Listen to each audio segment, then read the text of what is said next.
ഒരു ഭാര്യ ആയിഷ ബീവി റളിയല്ലാഹു അൻഹയുടെ അടുത്തേക്ക് തങ്ങൾക്ക് കൊടുക്കാൻ വേണ്ടി ഒരു പാത്രത്തില് അലീസ പായസം പോലത്തെ ഒരു സാധനം കൊടുത്തയച്ചു.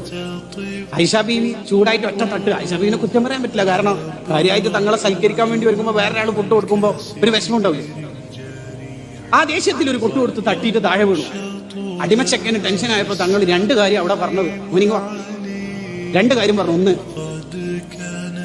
ഒന്നും ഉണ്ടല്ല, വാറത്ത് ഉമ്മക്കും, ഉമ്മ കുറച്ച് ചൂടില്ല, മോനൊന്നും മുക്കണ്ട. പിന്നെ അടുത്ത സ്റ്റെപ്പ് തങ്ങൾ എന്താ ചെയ്യുന്ന പറയാ, നിലത്തിരുന്നിട്ട് പാത്രം പൊറുക്കണം, ഇവിടുന്ന് വായിക്കണം, ആ കൊച്ചു വീട്ടിൽ നിന്ന് വായിക്കണം സ്വഭാവം. അങ്ങനെയാ ഇസ്ലാം വളർന്നത്. കുതിരക്കാരൻ സെയ്ദ് എന്ന് പറയുന്ന ഒരാളുണ്ടായി. സെയ്ദിനുൽ ഖൈൽ എന്നാണ് അവരെല്ലാരും വിളിക്കുക. അൽ ഖൈൽ എന്ന് പറഞ്ഞ കുതിര.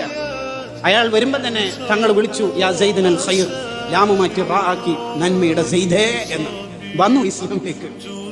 അങ്ങനെയാണ് നമ്മൾ പ്രകാശിപ്പിക്കേണ്ടത് ഇസ്ലാം. അപ്പൊ നമ്മുടെ ഓഫീസിൽ ജോലി ചെയ്യുന്ന ആൾക്ക് മനസ്സിലാവും എന്താണ് ഇസ്ലാം എന്ന്.